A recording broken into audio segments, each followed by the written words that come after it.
Gimana kabarnya hari ini? Semoga baik-baik saja ya. Di kesempatan kali ini, Bapak akan melanjutkan materi kelas 8 bab pola bilangan, yaitu deret aritmatika. Mau tahu apa itu deret aritmatika? Tonton video ini sampai selesai ya. Di video sebelumnya, kita sudah belajar mengenai barisan aritmetika. Sekarang kita belajar mengenai deret aritmetika ya. Apa sih itu deret? Jadi deret itu secara sederhana adalah bentuk penjumlahan dari barisan bilangan tersebut. Di sini bentuk deret itu biasanya menggunakan tanda plus ya. Jadi 1 ditambah 2 tambah 3 tambah 4 dan seterusnya. Itu disebut sebagai deret. 2 ditambah 4 ditambah 6 ditambah 8 dan seterusnya itu juga disebut sebagai deret. Ya. Lalu bagaimana sih untuk menentukan jumlah n suku pertama dari aritmetika? Jadi itu jumlah n suku pertama dilambangkan dengan Sn. Ya, jadi kalau U kemarin itu adalah suku ke-nya, kalau Sn adalah jumlah n suku pertamanya. Untuk rumusnya bisa dicari dengan menggunakan n per 2 dikali U1 ditambah UN atau n per 2 dikali 2A plus N-1 dikali B ya. U1-nya bisa kalian ganti dengan A juga ya, biar nggak bingung A aja. Menggunakan A. Oke nih, Bapak hapus dulu. Ini A ya. Seperti itu. Oke, kita lanjut ke contohnya. Nah, contohnya nih, jumlah 6 suku pertama barisan bilangan 1, 3, 5, 7 adalah. Nah, untuk soal seperti ini sebenarnya kita bisa menggunakan dua cara ya. Cara pertama adalah cara manual dan yang kedua dengan menggunakan rumus. Karena ditanyanya jumlah 6 suku pertamanya, berarti kita harus tahu dulu nih kalau menggunakan manual, kita mencari sampai suku ke-6-nya. Nah, kita di soal udah punya nih 1, 3, 5, 7. Yang mana selisihnya selalu bertambah 2, betul. Jadi setelah angka 7 pasti angka 9, setelah angka 9 pasti angka 11. Dengan cara manual, maka kita bisa mencari jumlah 6 suku pertama.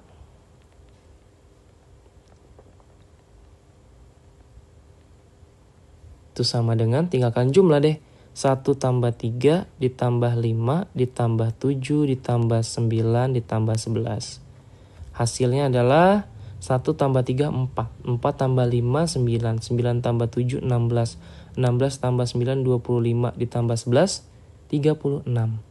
Nah, cara manual ini sebenarnya membantu kalian jika yang ditanya hanya suku-suku sedikit ya. 6 suku pertama, 5 suku pertama gitu. Tapi jika nanti pertanyaannya sampai 100 suku pertama atau 50 suku pertama, maka lebih baik kalian menggunakan rumus. Nah, sekarang cara kedua dengan menggunakan rumus. Ya, tadi kita sudah punya barisan itu 1, 3, 5, 7, dan seterusnya ya. Oke, karena rumusnya itu Sn sama dengan A N per 2, ya maaf. Ini harusnya N per 2 dikali 2A ditambah N-1 dikali B. Maka kita analisis dulu nih. Dari soal ini kita udah dapat nih A-nya itu adalah 1. B-nya itu adalah 2 selisihnya. N-nya kalian tanya adalah 6 suku pertama, berarti N-nya adalah 6. Tinggal kita substitusi saja. Kalian tanya adalah S6, berarti tinggal 6 per 2 dikali 2 dikali A, berarti 2 dikali 1 ditambah N-nya 6 dikurangi 1 dikali B. Bedanya itu adalah 2. Tinggal kita hitung nih. 6 dibagi 2 adalah 3. 2 kali 1, 2 ditambah 6 dikurangi 1, 5. 5 dikali 2, 10. Kita dapat hasilnya 3 dikali 2 ditambah 10, 12. 3 kali 12 hasilnya adalah 36. Sama jika kalian menggunakan cara manual dan menggunakan rumus. Oke, contoh berikutnya. Nah ini, jika Sn sama dengan 3n kuadrat ditambah n adalah rumus jumlah n suku pertama pada barisan aritmetika yang ditanya, maka U ketujuhnya adalah berapa? Nah, sebenarnya apa sih hubungan si Sn ini sama si U ini? Kan U tadi kan adalah suku ke, Sn ini adalah jumlah N suku pertama gitu kan. Jumlah N pertama atau jumlah berapa bilangan pertama. Nah, ternyata mereka punya hubungan nih. Jadi logikanya gini, misalkan Bapak punya S7 ya. S7 itu kan artinya U1 ditambah U2 ditambah U3 ditambah U4 ditambah U5 ditambah U6 ditambah U7 ya. Seperti itu ya definisi deret ya. Kalau misalkan Bapak punya S6, S6 itu kan artinya U1 ditambah U2 ditambah U3 ditambah U4 ditambah U5 ditambah U6. Apa yang terjadi kalau Bapak kurangi antara S7 dengan S6? Maka S7 kalau dikurangi S6 hasilnya akan menjadi, ini kan habis. Sisanya adalah si U7. Jadi ternyata U7 ini bisa kita cari dengan cara S7-nya dikurangi S6. Kesimpulannya, untuk mencari UN ini bisa kita cari dengan cara si SN-nya dikurangi SN-1. Ini rumus umumnya ya. Jadi kalau misalkan kalian mau udah diketahui S-nya dan mencari U, bisa menggunakan rumus ini. Misalkan mencari U5. U5 itu bisa dicari dengan S5 dikurangi S4. Begitupun dengan U10 misalkan. Kalau U10 berarti bisa dicari dengan cara S10 dikurangi S9. Gitu. Begitupun mencari U20 berarti tinggal S20 dikurangi S19. Paham ya? Nah sekarang kita tinggal masukkan nih S7 dikurangi S6 sama dengan U7. Nah karena kita sudah punya rumus Sn, yaitu 3n kuadrat plus n, maka kita mencari S7-nya dulu deh. Oke, Sn sama dengan 3n kuadrat ditambah n. Maka kita mencari S7. S7 berarti 3 dikali 7 kuadrat ditambah 7. Hasilnya adalah 3 dikali 49 ditambah 7. Yaitu berapa nih?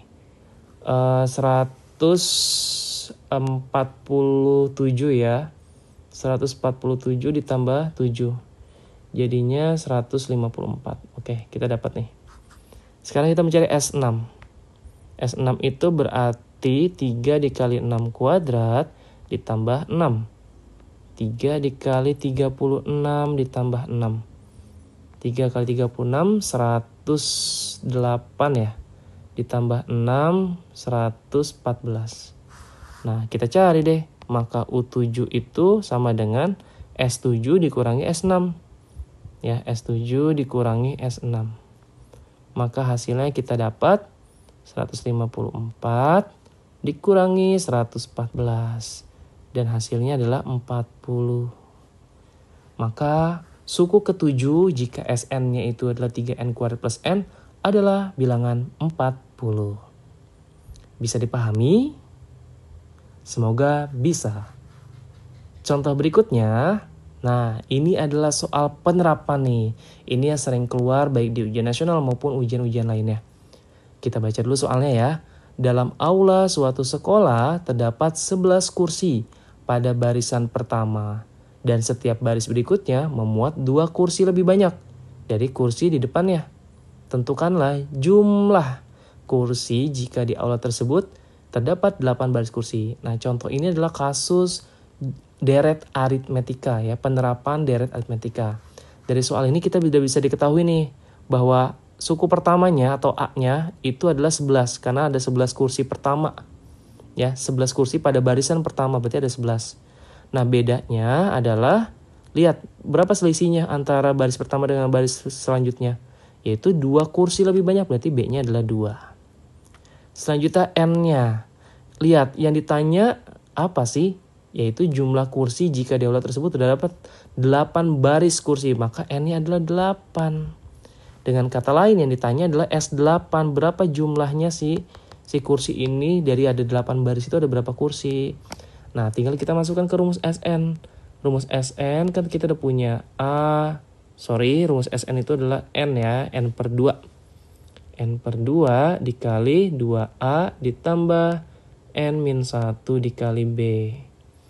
Berarti S8 sama dengan 8 per 2 dikali 2 dikali 11 ditambah 8 dikurangi 1 dikali B, bedanya adalah 2.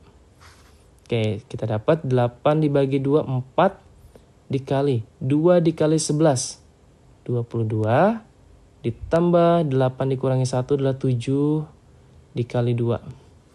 Oke, kita dapat 4 dikali 22 ditambah 7 kedua 14. Diperoleh 4 dikali berapa ini? 36 ya. 36. 4 dikali 36 hasilnya adalah 144.